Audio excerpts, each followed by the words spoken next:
Hello everyone. My today topic is place of supply.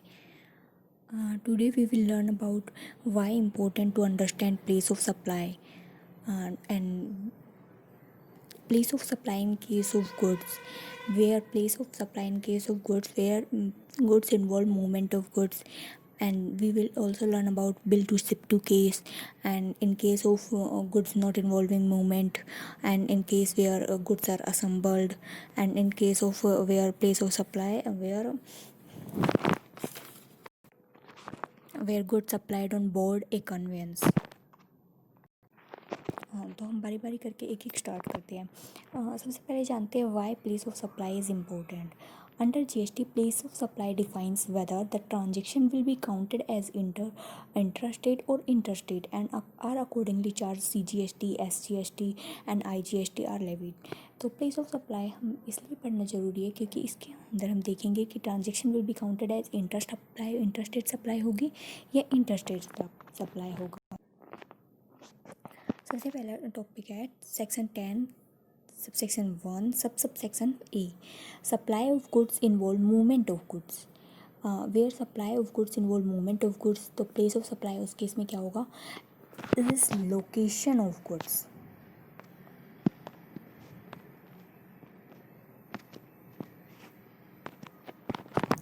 In case of where supply of goods involve movement of goods, तो place of supply क्या होगा, is the location of goods at the time when the movement of goods terminate for delivery to the recipient.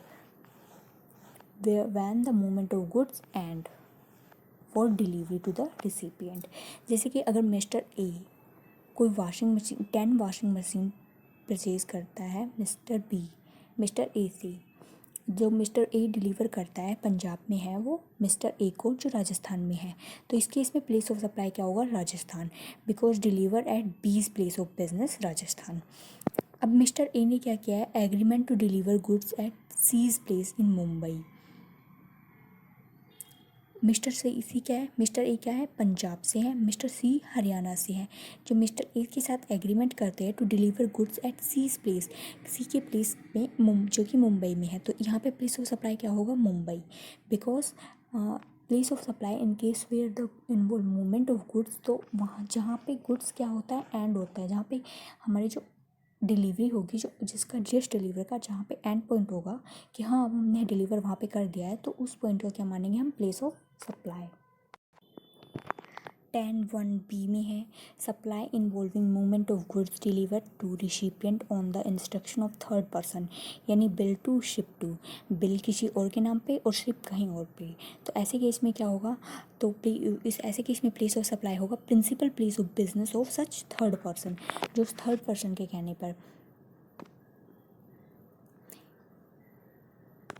जैसे if the goods are delivered to a recipient और any other persons by the suppliers on the instruction of buyers, यानी buyer कौन है, third person इधर, before और during movement of goods but not after, whether और not there is a transfer of document of title of goods, it is deemed that a third person has received the goods and the place of supply is the principal place of business of such third person। तो bill to ship to वाले case में principal place of business of such third person is the place of supply।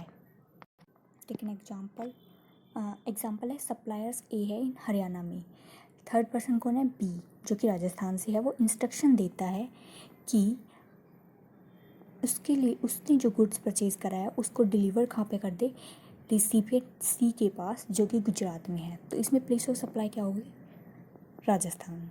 क्यों, क्योंकि यहाँ पे bill to किसको है, third bill to be को है और शिप टू किसको है, सी को।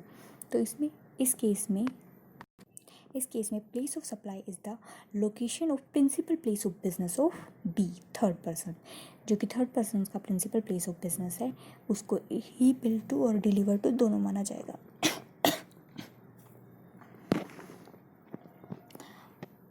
10(1)(c) में है supply not involving movement of goods, तो place of supply is the location of goods at the time of delivery to the recipient. Mister B क्या, चलो एक एग्जांपल से देखते हैं। जैसे कि आपने ना कुछ किसी को ना लीज पर दिया, कोई जैसे आप एक पर्सन है, आपने अपने फ्रेंड्स को अपनी प्रॉपर्टी लीज पर दी, आपने कोई मशीन दे दी आपने लीज पे, तो आपने जो मशीन लीज पे दी उसके बाद ही कुछ महीने बाद आपका फ्रेंड आपसे एग्रीमेंट कर लेता है कि आप ना उस मशीन को ना सेल कर दो, तो वो उस समय उसकी प्लेस ऑफ सप्लाई क्या होगी, जहाँ पे वो मशीन क्या है लोकेट कर रही है।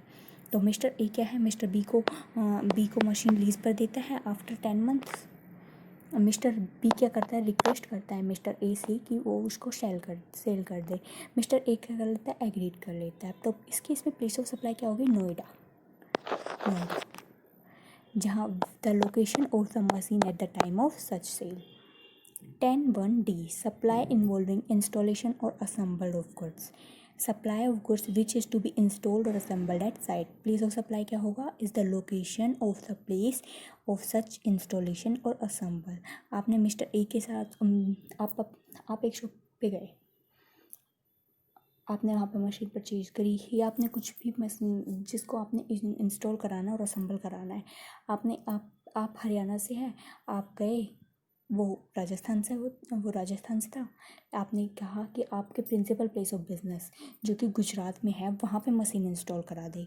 तो इस केस में जो प्लेस ऑफ सप्लाई होगा वो होगा गुजरात, जहाँ पे आपने मशीन को इंस्टॉल कराना है। जैसे मिस्टर ए और मिस्टर बी में एग्रीमेंट हो रहा है, जो कि मिस्टर ए भी न्यू दिल्ली से है, मिस्टर बी भी न्यू दिल्ली से है। Purchase machine to be installed at a factory at Noida. तो मिस्टर ए की फैक्ट्री है नोएडा में, तो इस केस में प्लेस ऑफ सप्लाई क्या होगा, is the location of the place of such installation और सैंपल, जहाँ पे हम मशीन को इंस्टॉल करा रहे हैं। नेक्स्ट पॉइंट है goods supplied on board a conveyance. Place of supply क्या होगा, is the location where such goods have been taken on board.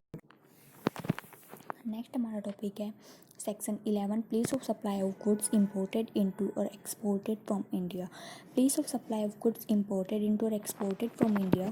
Place of supply इस केस में क्या होगा, अगर वो इंपोर्ट कर रहा है इंडिया में तो shall be the location of the importer.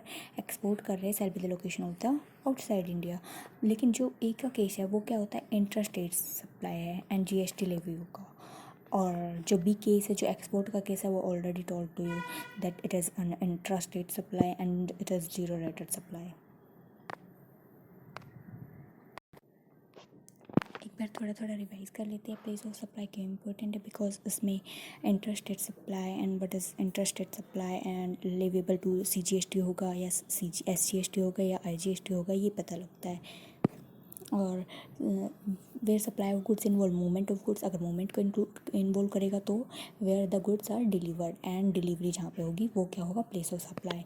Where the goods are billed to ship to case है, यानी थर्ड पर्सन किसी और को थर्ड पर्सन के इंस्ट्रक्शन पे किसी और को डिलीवर करना है, तो उस थर्ड पर्सन का प्रिंसिपल प्लेस ऑफ बिजनेस हमारा प्लेस ऑफ सप्लाई होगा। और नेक्स्ट था supply in not involving movement of goods, जहाँ मूवमेंट ऑफ गुड्स इन्वॉल्व नहीं हुआ है तो is the location of the goods at the time of delivery to the recipient. And next है supply involve installation और assemble of goods. Supply of goods which is to be installed और assembled at site. Place of supply क्या होगा, location of place where such goods is installed और assembled. Next point, goods is conveyed on board a conveyance. Place of supply is the location where such goods have been taken on board. Next point था place of supply of goods imported into or exported from India. Import के case में location of the importer and export के case में location of the location outside India is the place of supply. Import के case में interstate supply होती है और leviable to GST होगा, लेकिन एक्सपोर्ट के केस में ये जीरो रेटेड सप्लाई में आती है और इंटरस्टेट सप्लाई होती है। Thank you.